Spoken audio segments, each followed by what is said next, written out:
नमस्कार,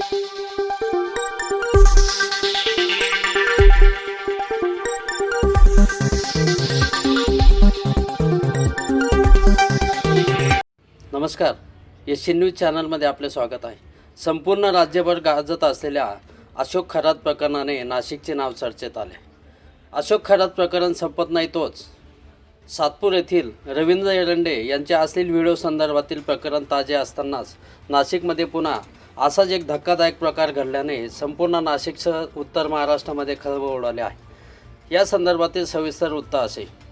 नाशिकमधील एका नामांकित बहुराष्ट्रीय कंपनीमध्ये महिला कर्मचाऱ्यांचे लैंगिक शोषण होत असल्याचा धक्कादायक प्रकार उघडकीस आला आहे। या घटनेने मात्र संपूर्ण नाशिक शहरामध्ये खळबळ उडाली आहे। या प्रकरणी आतापर्यंत पोलिसांनी 9 गुन्हे दाखल केले असून 6 आरोपींना पोलिसांनी बेड्या ठोकलेल्या आहेत। या घटनेने नाशिकसह संपूर्ण उत्तर महाराष्ट्रात खळबळ उडाली आहे। धार्मिक भावना दुखावल्याचाही आरोप या प्रकरणामध्ये होत असून या प्रकरणाचे गांभीर्य ओळखून या प्रकरणाच्या तपासासाठी SIT स्थापन करण्यात आले आहे। या प्रकरणामध्ये पीडित असलेल्या महिलांनी तक्रार देण्यासाठी न घाबरता पुढे यावे।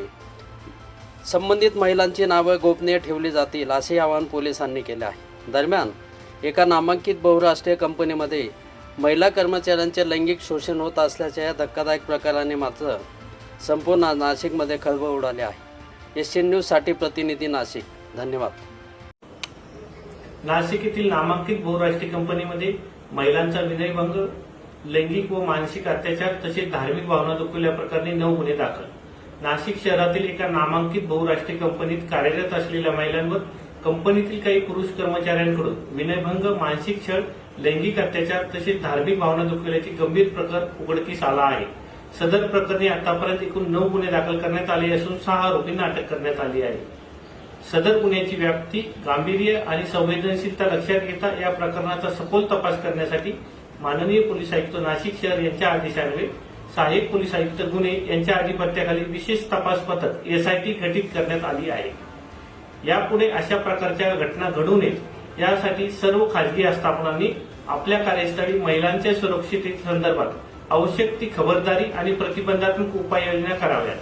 कोणत्याही महिलेला विनयभंग किंवा अत्याचारासंबंधी तक्रार असल्यास त्यांनी CP व्हॉट्सअप क्रमांक 9923323311 यावर संदेश पाठवू शकतात किंवा नियंत्रण कक्ष क्रमांक 112 वर संपर्क साधू शकतात।